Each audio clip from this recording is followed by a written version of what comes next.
Tiana Penitani, welcome to Rugby HQ. The salmon blazer, is it that bad? Is it really that bad? Yeah, it's pretty bad, especially when she wears it with blue jeans. It's not a great look, but that's Shano, yeah. Hey, what's it been like this week? I know you still have to get picked and all, but chances are you will. Knowing that come next year you're going to be an Olympian. Pretty cool. Well, I'd love to get picked in that team. I think throughout the whole squad, everyone's really excited. You know, we've worked together so hard over the last 18 months or so, you know, trying to make that qualification, and we've finally done it.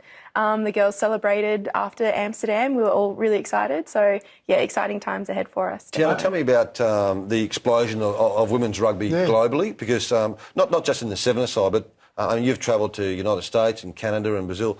What's it like in other countries in women's rugby? Well, we've got USA, for example, that has just come out of nowhere. You know, their main sports are NFL, basketball, baseball. Rugby isn't that big over there, and they're amazing. You know, they're growing so rapidly. But I think, you know, England, they're still doing really well. Canada, especially, as you can see in the final. This is where they beat you right on the final whistle. They scored a try late. Full-time buzzer. We were devastated, but it was a great game. Is it not huge in American colleges, women's rugby taking off in American universities? Yeah, definitely. I don't know too much personally about the US program, but I think, you know, competing against them, we can see that every tournament they're getting better and better and stronger. And what's happened to your knee, may I ask? I injured my knee on the first day in Amsterdam, unfortunately. So fingers You're crossed. talking to the world expert in coming back from shocking knee injuries. So what have you done to like a partial tear of your cruciate ligament, maybe medial ligament as well? Yeah, it's still early days at the moment. There was too much swelling in the MRI to completely tell, but I'm positive, so fingers crossed. So you hopefully for no operation and Yeah. Can I just translate for the people of my generation? She's got a buggered knee. That's it. Tiana, tell us about how you came to the game of rugby, because, you know, the recruitment in rugby has been looking at other sports as their inspiration. Definitely. There's a vast majority of girls that have come from different sports in our squad. You've got Shannon and Shani that, you know, are the main girls that started with rugby, but there's me. I came from a sprinters background and OzTag. There's Ellia Green, our winger, who's a sprinter. There's Chloe Dalton, a great kicker in our team who was a basketballer. Complete wide range of sports. What was your fastest time over 100 metres? I stopped sprinting when I was 17. I think it was low 12. depends who was chasing. Average at the moment, yeah, definitely.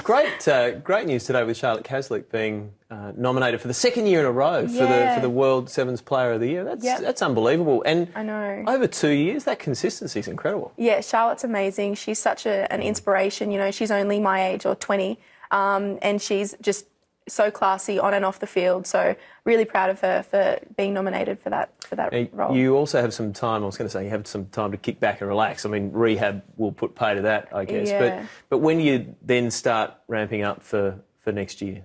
Once I get through rehab, the girls have got pre-season after these 4 weeks off. So we'll be back into fitness and in the gym, hitting the gym pretty hard. And then we'll probably a couple of months before December to buy our first leg is when we'll go back into like skills and footy training. Yep. Tell everyone at home, what are you semi-professional and what do the girls do for jobs like outside of training? And you train obviously, you know, most days. What do you do outside of training and playing?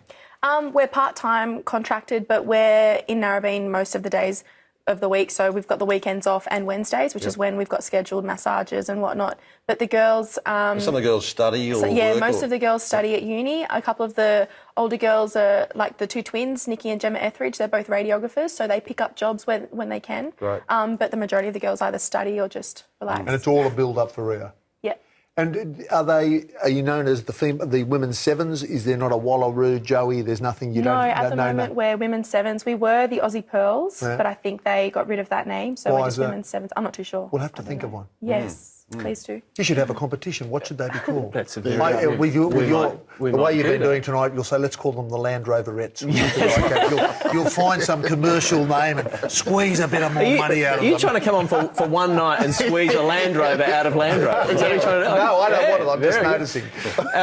Tiana, one thing that you were involved in, we were obviously very excited about here last year, was the Gold Brigade. And you were part of that series. And the Gold Brigade lives on for the Test series for the Wallabies this year. And you're involved again. You'll be in and around it. Yeah, definitely. I've been pretty busy the last few months with the season, obviously, but I'm definitely keen to get back on board with the Gold Brigade.